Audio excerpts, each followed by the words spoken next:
l'Éternel. Parce que l'ennemi a dit son coup. Ces auteurs. Ces auteurs éternels sont devenus notre propriété. Prophétise et dit, ainsi par le Seigneur, l'Éternel. Oui, parce qu'on a voulu de toutes parts vous dévaster et vous abrutir, pour que vous soyez la propriété des autres nations. Parce que vous avez été l'objet des discours et des propos de peuple.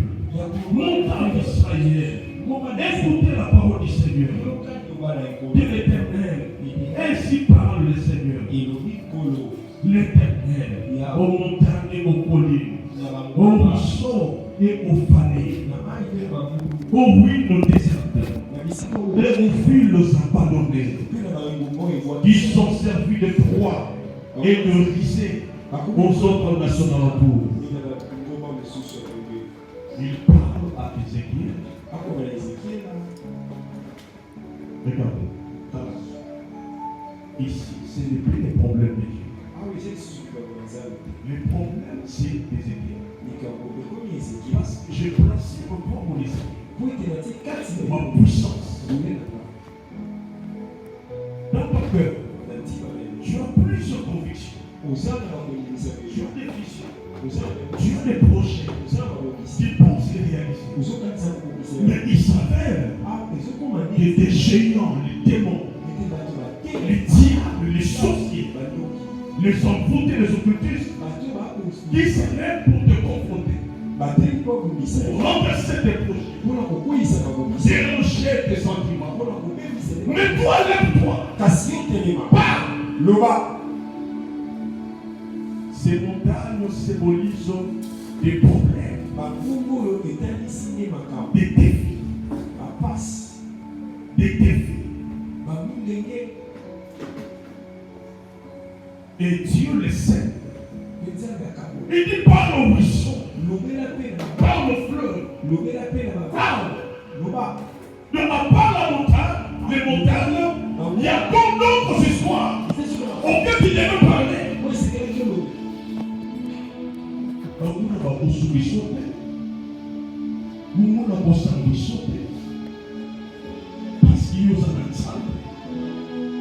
un ensemble,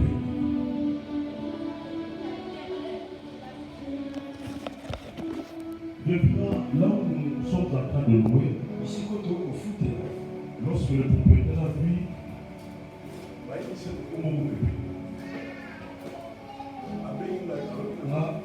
parce que beaucoup de bébés, il faut bâtir pour malvoyer. Si on peut bâtir pour malvoyer, on peut avec problème de traiter pour le monde. Ah, on dit moi le manayo. Attends le manayo. Ça va nous garder dans la putain. Nous allons laisser la salle. La garantie. Mais, nous ne pouvons pas dire il y a pas de dans le camp. Il s'est là. La mission de l'Église soit là. Nous sommes là. Alors, moi, c'est ça qu'on va voir. On va voir les gars. Mais il y a une mission de l'Église. Pour y avoir ça à sa chambre, c'est dans le bureau au soir. On continue ça, tata pamba. On continue à pamba. Comme les mots sont pamba, on prend ma maison au matin. Pour nous faire la bonne santé. Il y a que la course du travail. Ça y est. Commandez. Alors le Seigneur, quand le papa Soko a pas la telle place, nous avons commandé chez nous. On tous en a, dans le place on a la tête. Nous avons coupé ça dans le son ici. Nous avons primaté. La salle va prier dans là ici. Notre compétition est partie là. La béni maman pour l'église. Off travail. Dans le besoin de mon que nous puissions pour le pas. Et puis c'est le biso ya mois de juillet. Et agir le autorisant la toi avance. Frère, on oublie, pasteur, on dit, la Bible est au Pessah. Ça veut dire, on doit dépenser. Nous savons ça. Maman, je suis bon. À combien? Ah, maman, oui.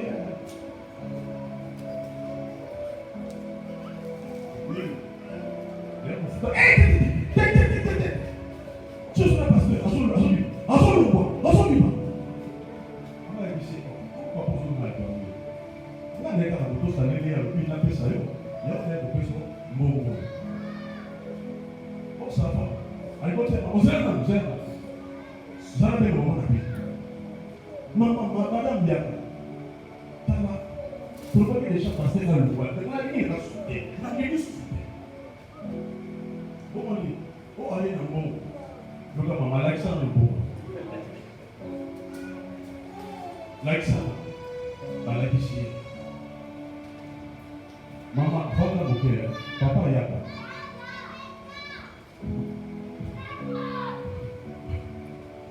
Vous savez, dans mon côté. Beaucoup de pouvoir. Ce que c'est un pouvoir au Yakaï.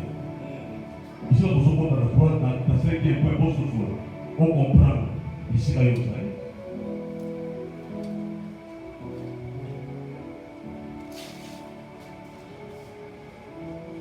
bon. Parce que le bâti déjà, on a le bâti déjà, on se le voit. Ah. Nous faisons ça. Bon, paix ça va. Si on fait un peu bien, on fait un avance. Papa, vous m'appelez la petite commissaire qui sait. On a la puissance au commissaire de surtout au monde en gagnant. Oh mon Dieu.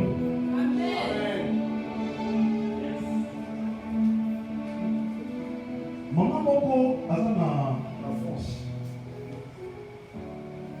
Maman a la force, maman l'a dit. Alors, oui, pasteur, nous sommes au point de tête. Nous allons bouillir, nous allons présenter, en soutien à problème. Nous allons problème sur deux jours à l'unité.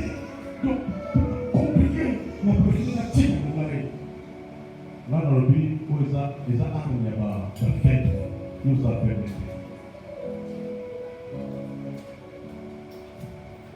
Pourquoi les mobiles là, ils vont dire quoi?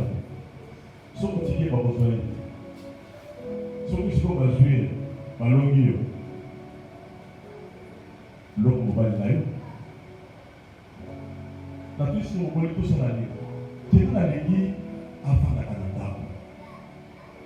La ligne on a saigné à Pessah. La ligne a pris sur la balle. À fond dans la loi, il passe dans le mot. Le projet de Tchassa. Tout au second place, on va dans le tomba. Après ça, bon. La mission Mozali, il faut que la mission pour la Fouka Mekalisika. Pour bien les boulot, Nzambe a créé par le moment de la journée. À ça. Dans le niveau pour na mona ko pe Nzambe aso sala bo. Amen. Na mona ki sa baso lo bato moli Nzambe aso takala. Donc na moni moli Nzambe na santi lié au matin motema na molema na santi ba lo ba ko bimisa isa susu ya ngate. Et ça moli mo. Alors on a profité le moment là pour moli ko sa isika wa. Pas ça.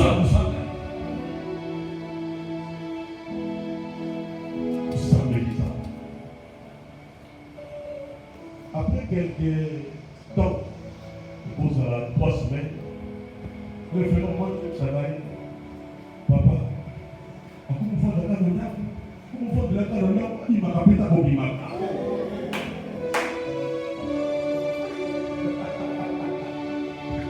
Ah mon Dieu! Donc, quand même, dans la ensemble, kilo! Comment vous êtes ensemble pour y éviter? Pour bénéficier!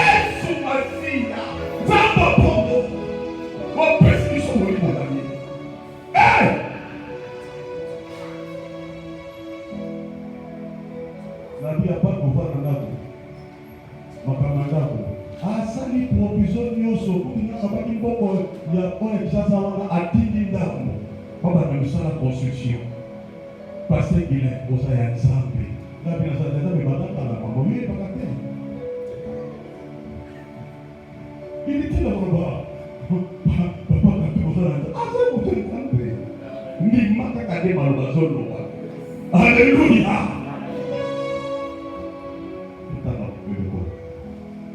Zacharie chapitre 4.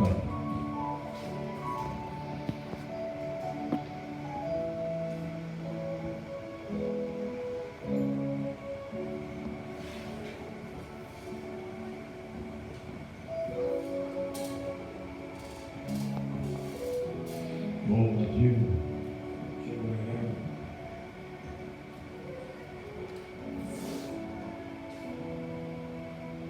Zacharie chapitre 4, verset 1. Lorsqu'il parlait avec moi, le vin, et il me réveilla, comme un homme se relevait de son sommeil. Il me dit, que vois-tu? Je répondis, je regarde. Et voici, il y a un chandelier tout d'or, un chandelier tout en or, tout d'or, surmonté d'un vase, et portant 7 lampes, avec 7 conduits pour les lampes.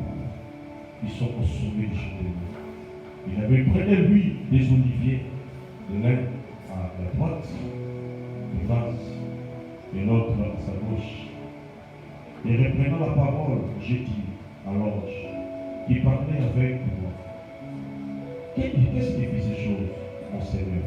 L'ange qui me parlait, qui parlait avec moi, me répondit, ne sais-tu pas ce que signifient ces choses? J'ai dit non, Seigneur. Alors il reprit et me dit, c'est ici la parole que l'Éternel adresse à Zorobabel.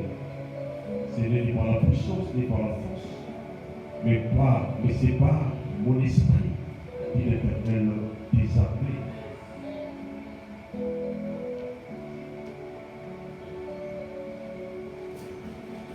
Le chandelier symbolise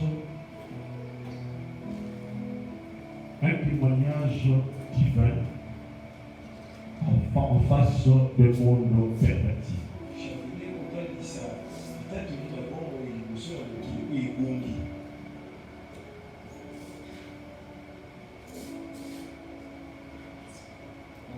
Et là, le conduit, l'image de l'esprit qui travaille avec son action, sa puissance. Donc, on peut la tête sur ma faute des âmes. Yes. Les deux témoins, c'est l'image de deux pouvoirs.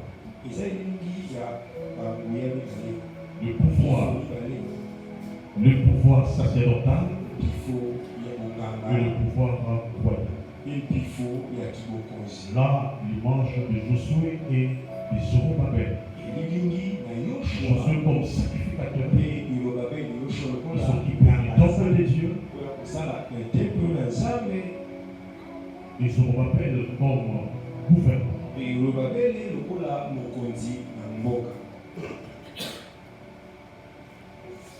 Mais le vrai sens de ces oliviers représente ou l'image du statut parfait de Jésus-Christ en puissance. Il est en même temps sacrificateur et en même temps roi. Et le Esprit. Alléluia. Alléluia. Le même esprit qui était en Jésus pouvait rendre témoignage vrai de sa royauté et de sa sacrificature. Alléluia. Et son témoignage devait être vivant au sein de l'Église. C'est l'Église devait rendre témoignage des œuvres parfaites du Oh, l'église se doit. C'est moi. C'est nous qui devons rendre un témoignage vrai de notre Seigneur par la puissance du Saint-Esprit. Alléluia. C'est pourquoi il est écrit dans Isaïe, le monde attend de nous des signes. Des signes. Le monde, la famille, les pays, les quartiers, l'avenir, là où tu travailles, là où tu étudies, là où les enfants sont à l'école. Il faut qu'on témoigne de Christ est dans cette maison. Jésus est dans cette famille. Jésus est dans mes affaires. Jésus est dans cette église. Jésus est dans ceci ou dans cela.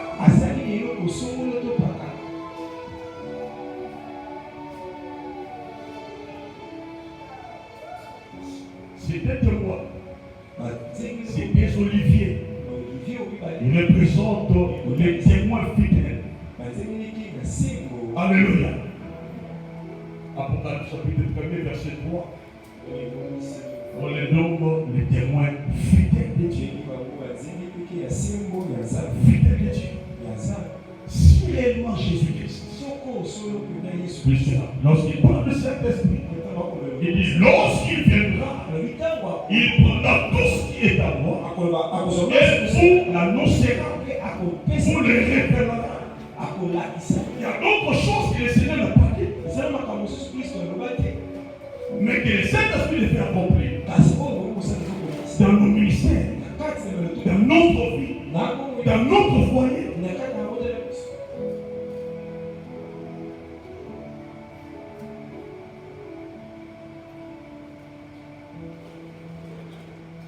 Maman, pourquoi ne pas que le malade était et ça lui un mois et que pas le malade.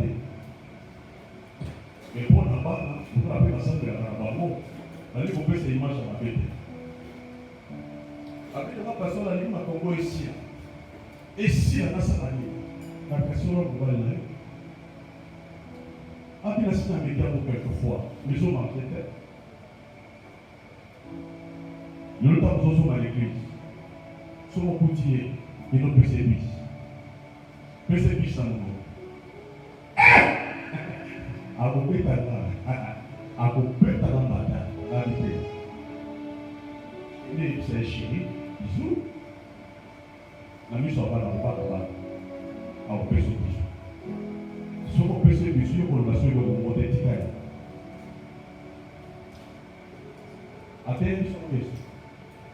Attention. Mais vous lui pour ça, vous êtes sur la bisous. Et ça m'a fait sous. Et ça la Bible était. Mais vous voulez pour l'ensemble, à ce niveau de révélation, il y a ma camo, ça pousse à côté de mon aïe. Dans la zone de l'arbre, papa est déjà là. Oh, il est là. Il dit, Seigneur, aide-moi. On va me tourner ensemble. Et comme ça, à côté de l'arbre, à Bichiri, voilà, bisous. On va la télé. Après ces bisous. Et la chambre. Mais ce que si nous avons noté, il faut cela. Alléluia. Il faut de la réaction. Moi, il faut travailler pour ça.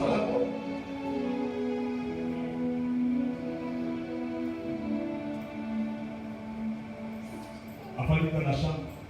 On va la chambre. On va dire bien, bien. Mais là, pour dire, je trouve que la zone moyenne. Mais c'est posé quand même. Ma besoin de papa. Mais ceux qui ont la connaissance à Bolivie, on le fait qu'on va le partout. Vous savez, ma cabane, ma réunion. Ceux qui sont ailleurs bien. Comme ça problème. Mais les Saint-Esprit qui sont oubliés, il y a aussi ça problème. On peut sa forme dans les tableaux et ça pose à l'autre. Alléluia. Amen.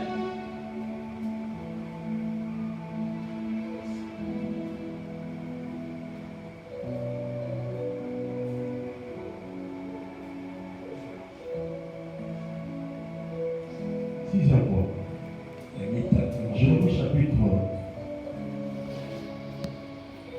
Jérémie chapitre 30. Verset 16-17.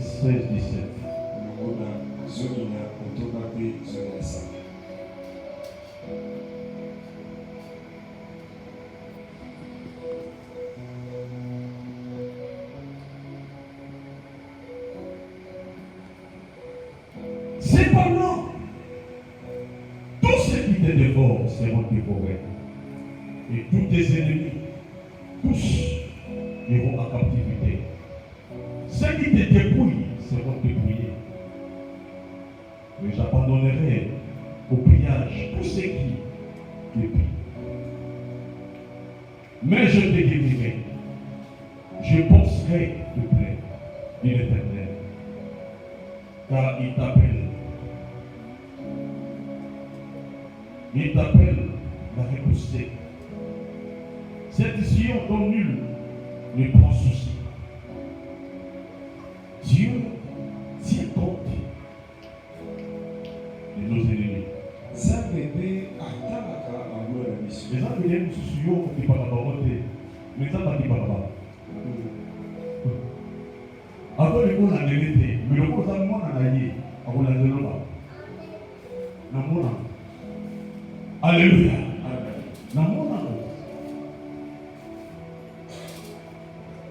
Pasteur Mogo na Monga Fula. Pasteur qui est là. Il a dit quelques mois. Namoni mon pasteur wana allié nanda kupata ka papier voiture. À côté. À tout ni ba bimisika ya yambi obalo. Pour les gens qui se souffrent. Abi nanga na sa confession.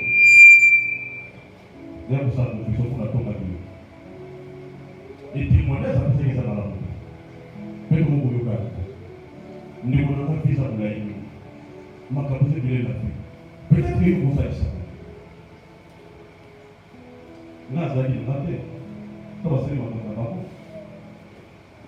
dans ma maman sous les gens comme Roland la tête. Il y a beaucoup de tête. Il y a beaucoup de tête. Ça va déranger ta foi. Alléluia. Dis qu'ensemble à la terre. Dis qu'ensemble à s'occuper. Alléluia.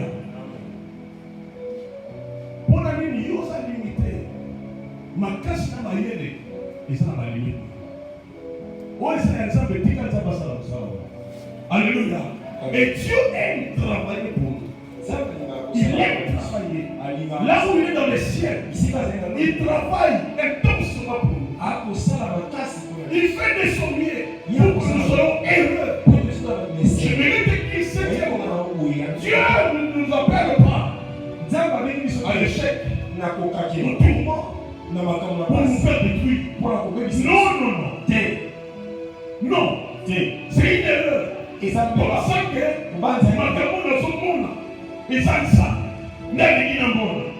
beaucoup d'affliction, beaucoup de combats. Mais ne viens pas que de Dieu, mais plus du diable. Dans le but de nous endommager. On le dit ça ta foi. On peut s'opposer à ma tête. On peut se faire mauvais sentiment. Ma conviction ma tête. On peut se faire garde. Alléluia. Amen.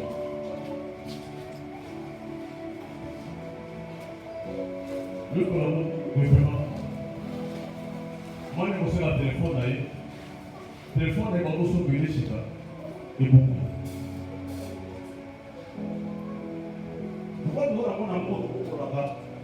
Moi, je suis maman. Maman, maman, lobby, et ça, à moi. Et ça, à moi, à moi. Puis ça, à téléphone à moi. Puis ça, à téléphone. Alléluia. Ce qui est vrai, cet enfant, c'est une bonne. Maman Siliki,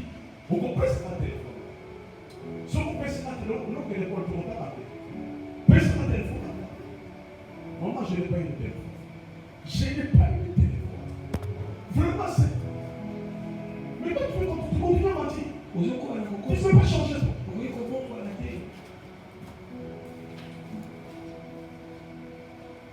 Après, je vois 45 minutes. Il y a un moment où je suis là. Elle va la téléphone quelque part. Je ne peux pas vivre dans la chambre. Elle va venir à papa.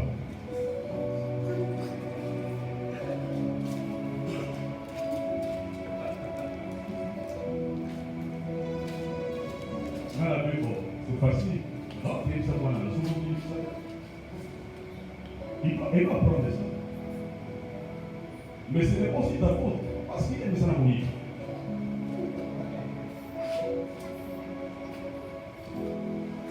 Alléluia. Mais le rôle du diable, il vient nous décourager. Nous affaiblir. C'est pas l'ébissage. Quand ça marche, même quand ça ne marche pas, la Bible dit Dieu pourvoira à vos besoins. Il est le maître dedans, mais les circonstances. Et le diable ne permet pas au diable de profiter.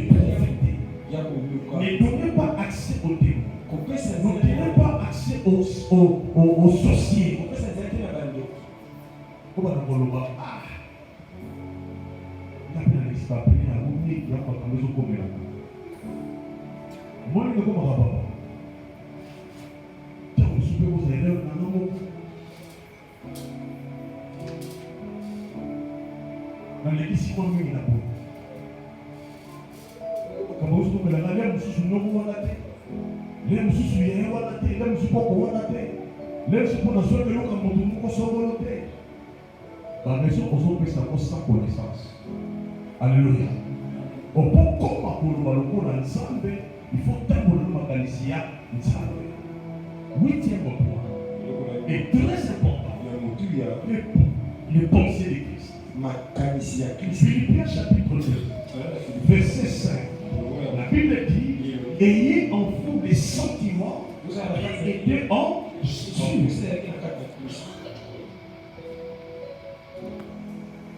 Ce sont des sentiments qui nous poussent à parler. Des sentiments qui nous poussent à agir. Des sentiments. Et Dieu fait le choix pour nous. N'ayez pas d'autres sentiments. N'ayez pas d'autres pensées en vous. N'ayez pas d'autres langages en vous. Mais ayez en vous le langage de Dieu. Les sentiments de Dieu. Les convictions de Dieu. La Bible dit, Romains chapitre 13, verset 14. Tout ce qui n'est pas produit d'une conviction, c'est un péché. Si tu es convaincu, comprends que le Saint-Esprit est en toi. Il te convainc. Donc on confessie. Et c'est en train de dire non. Ça c'est la force. Quand on a l'esprit, c'est le convainc. Il nous convainc. Il y a une conviction douce. Il te parle. Pour ces situations, fais ça. Tu as un message, oui maman. Un papa, un frère à l'église. Mais fais pas dire non. Père Michael. Il n'a pas de travail pour rapport à ça. Alléluia. Amen. Cette personne m'a parlé. M'a dit ceci, maman. Parce que le Seigneur m'a dit, soit. Il te dit ceci, il te dit ici.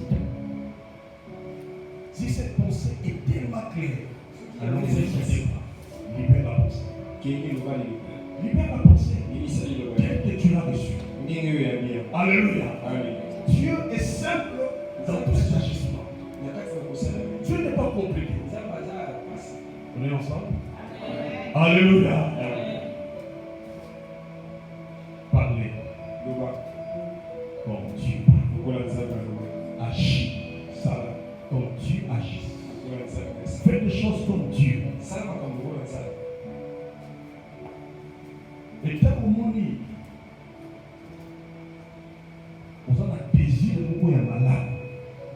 na tout, na sopa le pas, na créer emploi, na créer activité. Il y a pas qu'on va l'ensemble, qu'on soit ensemble dans la précision. Dans la précision, Dieu aime la précision. Alléluia. Il aime la précision.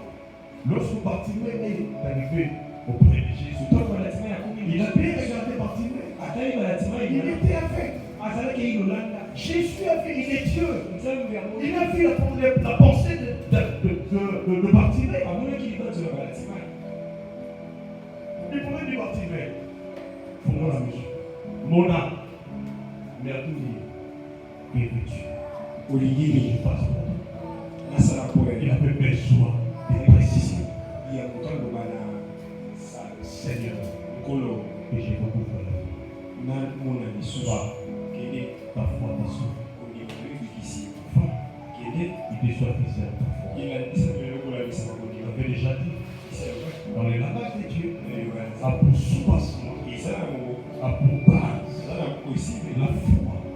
Sans la foi, tu ne peux pas copier les langages de Dieu. Il se trouve être dans la volonté de Dieu pour ta vie. Alléluia. N'ayez pas peur. N'ayez pas honte. Ne recule pas. Vous êtes assimilés. Pour qui m'a monté? Pour nous amener à Zana. Alléluia. L'opa du Bozan. J'ai dit à un frère, vous êtes fiancé? Vous êtes pas là. Pasteur.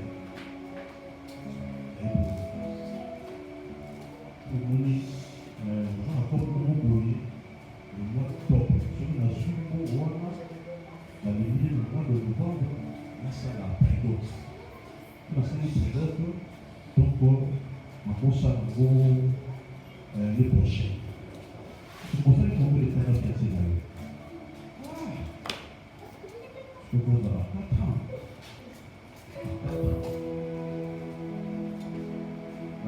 Donc je comprends que c'est les diables alignés par la tête. Ah puis non, mais ça va projeter dans la Bible. C'est comme dans la Bible. Il faut apprendre à aider les gens. Tous. Vous savez là. On n'a pas les mêmes esprits. Quand vous faites au centre de l'église, toujours monde là. Voyez les mots. Ils sont mis toujours en fait dans le moment de l'église. Nous sommes dans l'ONG. Nous sommes dans la vacances. Déplacés de la vacances. Nous sommes dans la vacances. Nous sommes dans le recours. Parce que vous m'avez dit c'est comme ça. On a prié comme nous autres de vacances. Donc les gens. Bah, il y a une belle vérité dans le dos. Nous sommes remplis tellement. À côté de ce que nous avons fait, ce n'est pas à posséder, mais à payer. Nous sommes là, et nous sommes là. Tant que nous sommes là, nous sommes ensemble. L'esprit supérieur à tout esprit. L'esprit grand à tout esprit. L'esprit puissant à tout esprit, lorsqu'il descend, il nous touche tous. Et on va faire mon livre, je vais la monter. Mais le corps de toute l'église, c'est malade. Nous sommes ensemble, il y a Tata au côté. Bénissez. Nous m'en dites. Il y a aussi qui nous doit ça la problème, à ça procéder. Il faut qu'il y ait un côté à voir. Pas trop de combat. Aussi le calme. À qui soit libéré. Parce que pour ce que tu n'as rien de côté à il est libéré. C'est pas pour rien que tu as permis d'être dans la maison. Alléluia. Parce que nous lisons au sang de la sauce. Dans la version.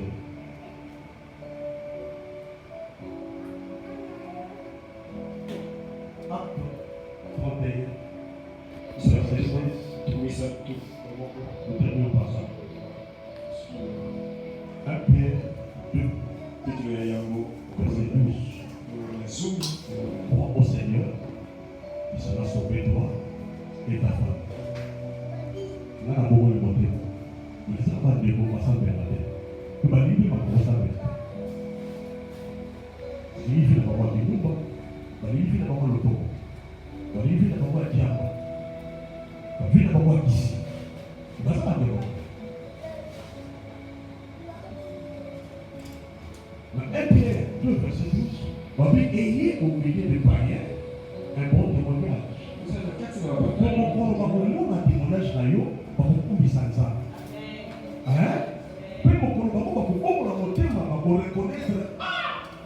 donc,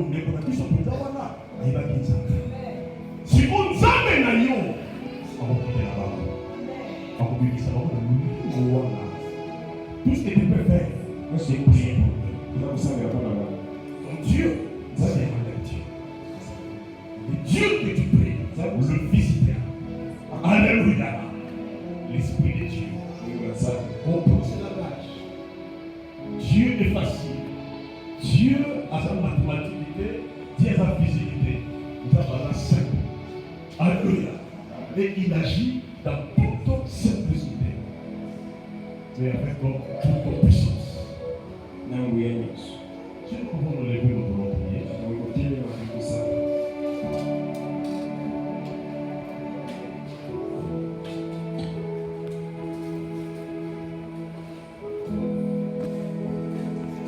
Devant la mer,